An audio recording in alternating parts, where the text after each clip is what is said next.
Hey, good morning, Natalie, and good morning, everybody, and welcome to the Mindpower Paradigm with Elly. And Natalie, and you. yeah, welcome, welcome. So it's so good to see you again today, Natalie. It's been a week, and I just want to let people know that we appreciate all of our new subscribers. We appreciate all of the people that have been reaching out with their comments and their love. And so we want to extend that back to all of you and wish you all a happy holiday. And all right, then, Natalie, let's get on with the show. Listen, Ellie, it's been a week. Are you feeling the stress? Are you feeling the language that is just being thrown out into the universe? Because I feel like this week specifically for many people out in this world, it's a tough week for them. And I know that we were talking about that prior and a lot of that self-talk. So let's dive into that. All right. So one of the things that I know with my own clients in consulting that makes an immediate shift is when we start asking better questions. In psychology and in coaching, there is an old saying that goes, the quality of your life is determined by the questions you ask yourself. So if you're always asking, oh, when am I going to meet somebody? Oh, when am I going to have more money? Oh, when is my business going to work? When am I going to drop my weight? When am I going to be, 20, 30 pounds thinner? When, why? Right? Well, you know what that produces, don't we? It produces little quits, right? So if we're always just living in this victimized state, why is this happening to me? Why is this not happening fast enough? If you can envision a drama triangle, we call it, right? There's the victim mindset, there's the hero, there's all of these different people that belong in that triangle, but taking yourself from that victim mentality, which is below the line, and bringing yourself above the line to say, what is this teaching me? This is happening for me, right? So I am not maybe moving at the pace that I want to in my business or my weight loss or in my relationships because I am where I need to be right now, right? What is this teaching me? This is happening for me. Maybe there are things that are happening in that specific stage of your business or your weight loss that you need to pay closer attention to because Mhm. you're supposed to be there in that moment. Maybe it's a habit that you need to work on a little bit stronger, right? Absolutely. I always tell the clients that when they go into that why, they're doing that not just in one area of their life, they're doing it in all areas. Because the old saying is the way you do one thing is the way that you do everything. So Right. you want to look, and rather than keep going, why is this not working fast? Why is this not working? Why is that? We're perpetually putting even more of that out there into the, let's talk quantum, into the quantum fields, out there into the universe and Yep. into the God source. And we can reframe that. And it's like, wow, you know what? I'm going to take control today of what I can control, meaning I will control my thoughts, I will control my business, I will control my eating. And tomorrow I'll have different results. And then we can start to grow that neuro net on that one, right? All right. New neural pathways. And Yep. then we're going to have different experiences. And how exciting when all it takes is a shift, just like that. That's it. It's really just, I had actually put this out on social media this morning of I did not want to wake up for the gym this morning. We've been having really late nights here in the Mirasola house, right? Trying to get ready for Christmas. And typically I have a schedule. I'm in bed at 10 p.m., but I haven't been shutting my eyes till midnight, but I have a 5 a.m. alarm that I am committed to, right? So this morning I did not want to wake up, right? But instead of saying to myself, I do not want to do this, or I went to bed late, so, everything is going to happen to me today for the negative. It was, you know what? I get to put my feet on the floor. I get to go and work out on a treadmill and breathe life into myself. I get to do those things. So that's how I actually changed the language for myself this morning was instead of saying, I don't want to, I'm cold, I'm tired, it's I get to, right? And that little switch for me Mhm. propelled me out the door, one eye open, and I felt amazing when I left, right? So like you said, you have control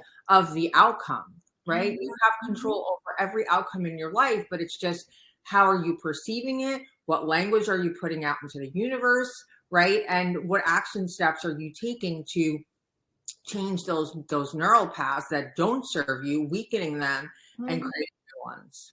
Absolutely, absolutely. And I'm just gonna put a little plug. I'm part of Natalie's doing a 31 days to fitness, right? Yeah. And so I'm in her 31 days to fitness Facebook group.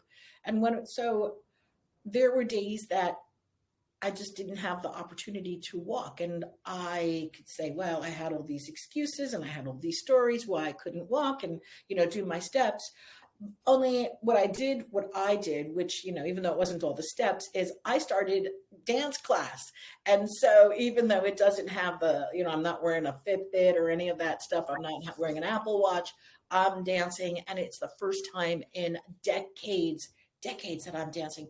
And just those little tweaks in dancing now has changed everything. It changed my mood. It changed the way that I feel because it releases all of those new different chemicals, the endorphins, everything is Mm-hmm. new.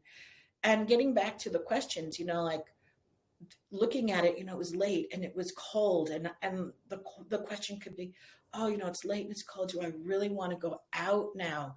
And I said, yes, I really want to go out now. I really want to go dance now. And it was just the best thing.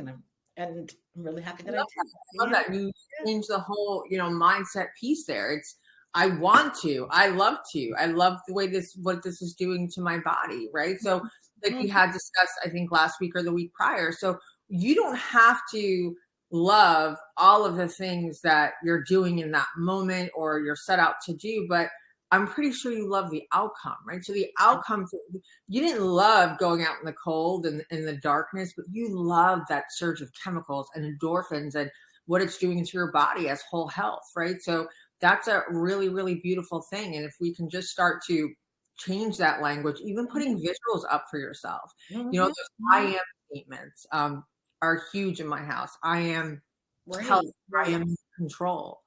And we spoke about that last week also with I deserve, I deserve, I deserve. So I am affirmation, I deserve affirmation, and then start asking better questions like, what will it take? What will it take for me to drop these 30, 40 pounds or more people have? Well, it will take consistency. It'll take new ways of thinking. It'll take new actions rather than, how am I going to do it? All right. Why isn't it working? Oh, well, what's it going to take to make it work? What's it going to take? Right. And listen, no matter what you do in life, every road is going to be hard. Starting a new business is really hard. Starting a new weight loss routine is really hard. Starting a new fitness routine is really hard because our brain is so wired to stay in our comfort zone. It's so wired. It doesn't like when you leave that comfort zone. So it tries to pull you back. I don't like this, right? But it's that struggle that leads to greatness. And if you can have breakthrough there and surpass your old self, on the other side of struggle is greatness. And it's really within your consistency, your plan, who you're partnered with, and how you break things up, right? So let's talk about plans. People are going into maybe a lot of holiday meals this week with a lot of like stress and circumstances and things. So having that self-positive talk, I'm confident, I'm strong, I'm within control, I have a plan, I am healthy. However you want to word that to yourself. And if having dessert on Christmas Eve or Christmas Day is written in the plan, you're less likely to go to the dessert table and face first into the pie. Have what you have room for, honor your body. And that's truly what I've just been putting out into the universe this week. Right. Honor yourself, honor your body, honor your personal integrity, honor your word to yourself, ask better questions, and you can create heaven on earth. Yeah. Just like you can create hell on earth, but you can create heaven on earth at the same time. Yep. Wow. I love it. I love our talks, Elly. And I think that, for some people, when they come and they listen to us, it may go one ear and out the other, and it's just not your time to receive that information. But walking into 2024, I know that a lot of people are ready for whole health, or they're ready to embark on that new business, or they're ready to maybe knock on that door of that relationship that they've been, hiding from for so long to make amends. I'm not sure what that looks like for you, but as you embark on 2024, maybe this is the time to absorb these conversations that Elly and I are having, because they're great tips and plans to help you work on your mindset. And that's where it all starts. Absolutely. All right, Natalie, how about we wish our listeners and our viewers a happy, healthy holiday. And we'll be back next week, Friday, right? Back. Merry Christmas, Happy Hanukkah, Happy Kwanzaa. Be safe, be in control, and Merry. Yeah, thank you, everybody. Thank you for listening. Thanks, Natalie. I love you. All right, everybody, love all of you too. See you all next week. Have a happy holiday. Bye, Ciao.